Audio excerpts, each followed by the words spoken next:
Hello दोस्तों, जय श्री कृष्णा। स्वागत है हमारे YouTube चैनल एकाग्र मन में जिंदगी से जुड़े मोटिवेशनल स्पीच देंगे। हमारे चैनल सब्सक्राइब कीजिए, लाइक कमेंट कीजिए। जय श्री कृष्णा दोस्तों, स्वागत है आपका। आज हम आपके बीच लेकर आए हैं श्री कृष्ण और गोवर्धन पर्वत की कहानी। श्री कृष्णा और गोवर्धन पर्वत की कहानी। आप में से बहुत से लोग इस कहानी से अवगत होंगे। इस कहानी में श्री कृष्ण की लीलाओं का वर्णन किया गया है। कृपया इस कहानी को अंत तक सुने। ये कहानी मथुरा के उस ब्रजवासी की है जिसको आज हम लोग श्री कृष्ण के नाम से जानते हैं। एक दिन भगवान श्री कृष्ण अपनी सारी गौ माताओं को चराने के लिए गए थे। जब भगवान श्री कृष्ण अपनी सारी गौ माताओं को चराकर वापस आए तो उन्होंने देखा कि उनके पिता नंद बाबा जी और वृंदावन के सभी ब्रजवासी लोग बहुत ही जोर शोर से किसी पूजा की तैयारी करने में लगे हुए हैं। बहुत सारे स्वादिष्ट व्यंजन, बहुत सारी तरह तरह की मिठाइयां चारों तरफ बनाई जा रही है, जिसको देखकर भगवान श्री कृष्ण ने अपने पिताजी नंद बाबा से कहा कि बाबा, ये आप लोग क्या कर रहे हैं। भगवान श्री कृष्ण की बात सुनकर नंद बाबा ने कहा कि हम लोग अपने भगवान इंद्र की पूजा की तैयारी कर रहे हैं, जो हम लोगों को वर्षा प्रदान करते हैं, जिस कारण हम सभी लोग हर साल भगवान इंद्र की पूजा करते हैं। तब भगवान श्री कृष्ण ने अपने पिताजी नंद बाबा से कहा कि बाबा, वह तो बादल का काम है। हम लोगों को भगवान इंद्र की पूजा की जगह गोवर्धन पर्वत और गौ माता और बाकी जानवरों की पूजा करनी चाहिए। गौ माता से हम लोगों को दूध प्राप्त होता है। गोवर्धन पर्वत हम लोगों को छांव प्रदान करता है। गोवर्धन पर्वत और बाकी जानवरों की पूजा करनी चाहिए। भगवान श्री कृष्ण की बात सुनकर नंद बाबा ने कहा कि तुम ठीक कह रहे हो, और सभी गोकुलवासी भी भगवान श्री कृष्ण की बात से सहमत हो गए। लेकिन तब उन्होंने भगवान श्री कृष्ण से कहा कि हम सब ने जो इतनी सारी मिठाइयां और स्वादिष्ट व्यंजन बनाए हैं, उनका क्या होगा। ये तो पूरी तरीके से बर्बाद हो जाएंगे।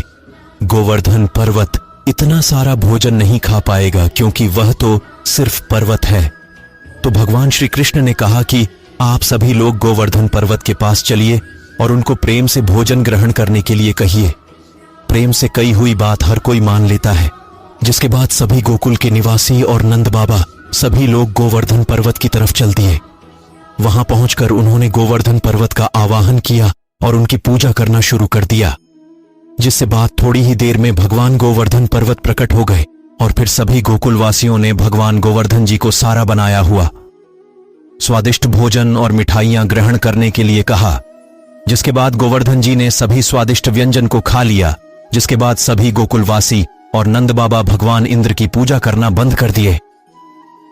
ये देखकर भगवान इंद्र को बहुत क्रोध आया और कहने लगे कि उस कृष्ण की बात मानकर सभी लोग मेरा अपमान कर रहे हैं।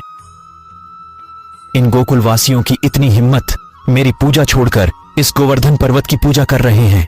जिसके बाद भगवान इंद्र ने बदला लेने के लिए उन्होंने अपने संवर्धक मेघों का आवाहन किया और उनसे कहा कि इन गोकुलवासियों ने मेरा अपमान किया है। तुम जाओ, इन गोकुलवासियों पर इतनी वर्षा करो कि पूरी गोकुल नगरी पानी में डूब जाए। तब मैं देखता हूं ये लोग किसके पास जाते हैं और कैसे मेरे क्रोध को सहन करते हैं। सभी लोग इधर उधर भागकर अपनी जान बचाने के लिए तुरंत भगवान श्री कृष्ण के पास पहुंचे। तुमने कहा था कि गोवर्धन पर्वत की पूजा करो, भगवान इंद्र की नहीं। अब देखो, भगवान इंद्र हम लोगों से क्रोधित हो गए हैं और वह हमसे बदला ले रहे हैं। अब हम लोगों को कोई नहीं बचा सकता है। जिसके बाद भगवान श्री कृष्ण ने कहा कि तुम लोग बिल्कुल भी चिंता मत करो और सभी लोगों को लेकर और अपनी अपनी गौ माताओं को, सभी जानवरों को लेकर मेरे पीछे पीछे आओ। जिसके बाद भगवान श्री कृष्ण सभी लोगों को लेकर गोवर्धन पर्वत के पास जाते हैं और उनको अपने बाएं हाथ की कनिष्का उंगली में उठा लेते हैं और कहते हैं कि सभी लोग इस पर्वत के नीचे आ जाओ। जिसके बाद सभी गोकुलवासी गोवर्धन पर्वत के नीचे आ जाते हैं और देखते ही देखते 2-3 दिन गुजर जाते हैं। लेकिन भगवान इंद्र का गुस्सा शांत नहीं होता है और वह बारिश को और विकराल रूप पर कर देते हैं। लेकिन इधर भगवान श्री कृष्ण को गोवर्धन पर्वत को अपनी बाएं हाथ की कनिष्का उंगली में उठाया हुए 3 दिन हो जाते हैं। जिसके बाद उनको यह समझ में आ जाता है कि कृष्ण कोई साधारण बालक नहीं है और वह तुरंत भगवान श्री कृष्ण की शरण में आ जाते हैं और माफी मांगने लगते हैं। भगवान श्री कृष्ण भगवान इंद्र को माफ कर देते हैं और कहते हैं, आज के बाद तुम कभी भी गोकुलवासियों को परेशान नहीं करोगे। जिसके बाद भगवान इंद्र वहां से चले जाते हैं। बारिश के बंद होने के बाद भगवान श्री कृष्ण सभी को गोवर्धन पर्वत से बाहर निकालकर पर्वत को वापस अपनी जगह रख देते हैं और वापस गोकुल में जाने लगते हैं।